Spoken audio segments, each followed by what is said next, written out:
In example 5, we're looking at housing prices in small town USA, and apparently they are symmetrically distributed with a mean of $50,000 and a standard deviation of $20,000. And we're going to use Chebysheff's inequality to estimate what proportion of the houses cost less than $90,000. So let me do a little graph here, because again we're dealing with a symmetric distribution.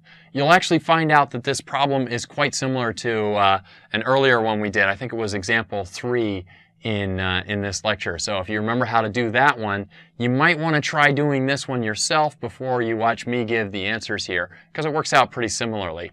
So let me make a little graph of the housing prices in small town.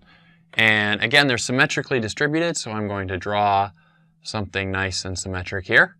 Something looks like a bell curve. We'll learn later that this is actually the normal distribution, but we haven't gotten to that point in the videos yet.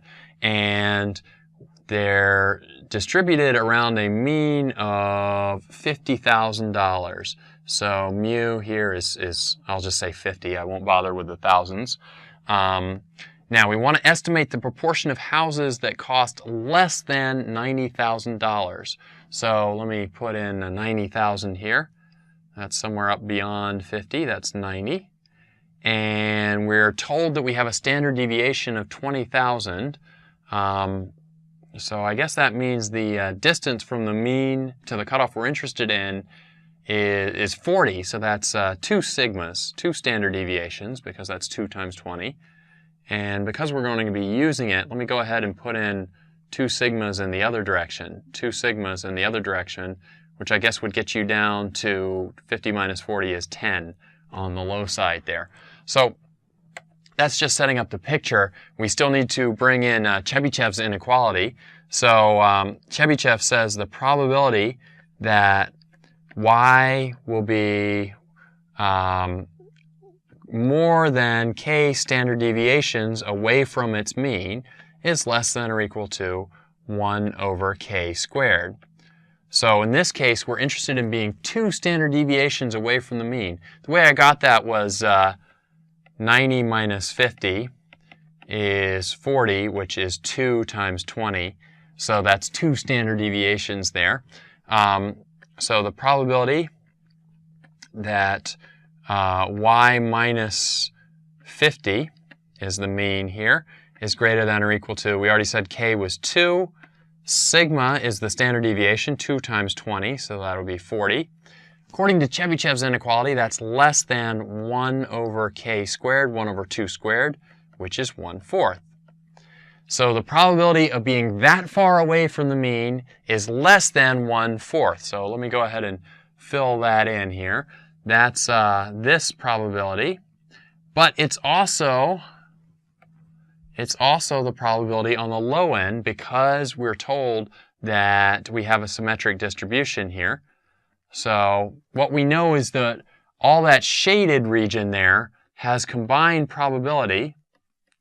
The probability of the shaded region is less than or equal to 1/4. And since we know it's symmetric, we know that each one of those tails must be less than 1/8. And 1/8 being 1/2 of 1/4 there. So probability is less than or equal to 1/8.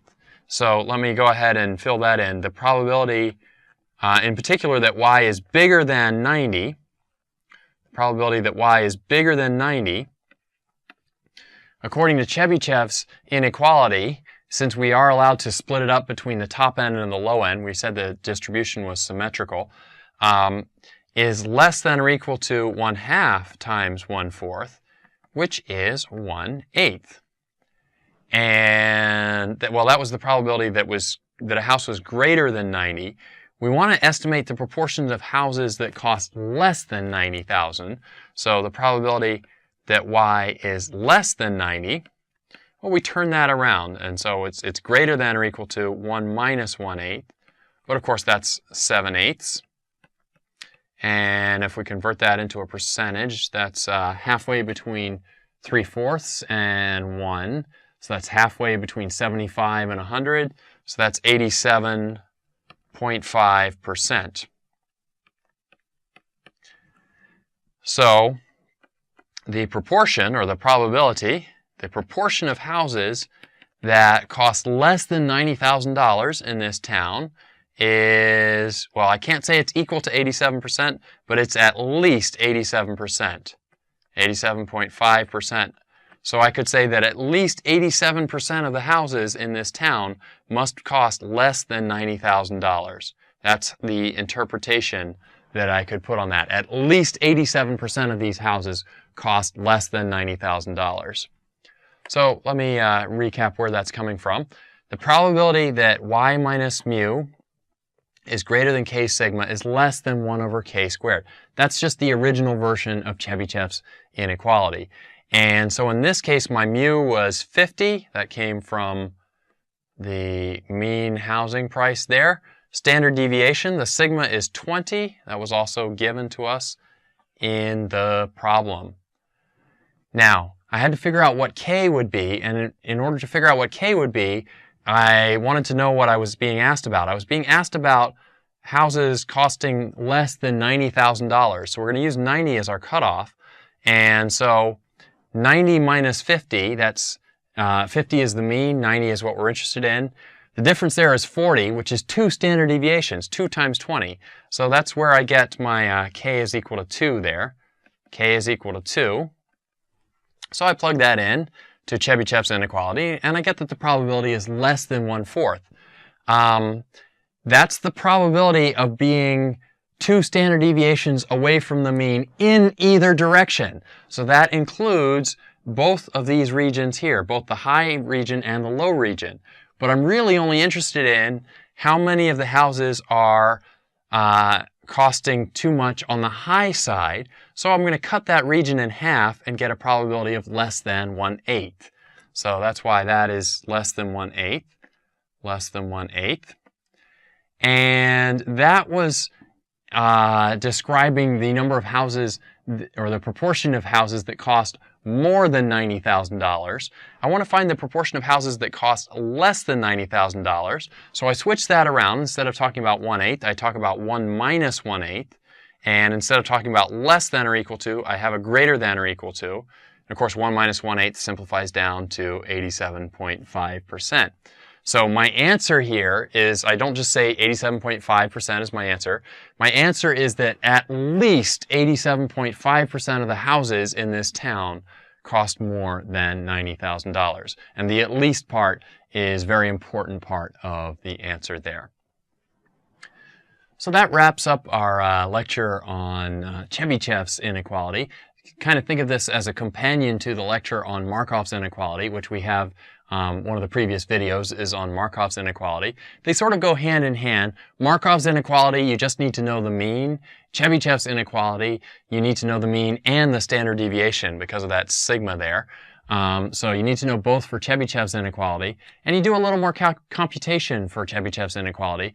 But the trade-off for that is that you usually get stronger results. You usually get more information about the probabilities for Tchebysheff than you do for Markov. But remember, for either one of these inequalities, you always have to give your answer as an inequality. You'll never give a numerical value because those numerical values are just lower or upper bounds. So your answer will always be that the probability is less than this or greater than that.